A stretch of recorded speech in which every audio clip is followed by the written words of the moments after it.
Assalomu alaykum. Meni ismim Abdulhafiz Xo'ja, MCT mas'uliyat cheklangan jamiyatining maxsus texnikalar zavodining bosh direktori va yosh tadbirkor hisoblanaman.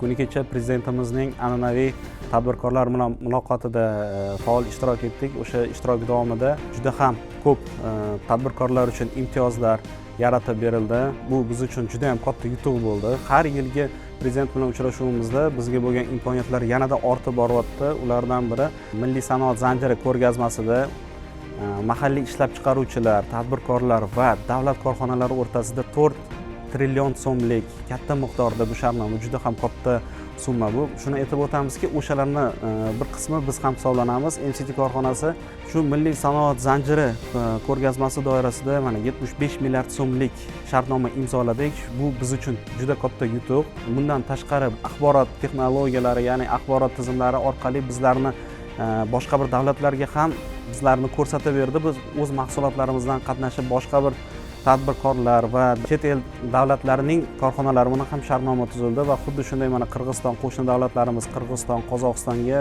O'zbekistonda va O'rta Osiyoda yagona ishlab chiqaruvchi sifatida biz kelayotgan aerodromni, ya'ni aerodromlar uchun xizmat ko'rsatadigan texnikalarni yetkazib berdik. Qanday bo'lishidan qat'iy nazar, kichikmi, kattami tadbirkorlar o'z mahsulotlarini yanada bemalol ko'rsatib bera oladi va o'z mahsulotlari bilan qatnashib, davlat xaridlari bilan, davlat korxonalari bilan muloqot va ularni istaklari bir-biri bilan topishimiz juda ham oson bo'ladi. Shunda ko'p imkoniyatlardan keyin biz yana ham ko'p jur'at olgan holatda yanada ko'p cho'qqilarni egallashga, o'z mahsulotlarimizni eksport darajasini oshirishga, import darajasini tushirishga o'zimizda katta bir jur'at topdik. Yosh tadbirkor sifatida aytamanki, hali O'zbekistonda shunday ko'p ishlab chiqarishlar bo'ladiki, Made in O'zbekiston, ya'ni O'zbekistonda ishlab chiqarilgan so'z butun bir dunyoda jaranglaydi. Shunaqangi jaranglaydiki, O'zbekiston mahsulotini desa butun dunyo milliy g'urur, bizani g'ururimiz sifatida ko'rsatib berishga men va'da beraman.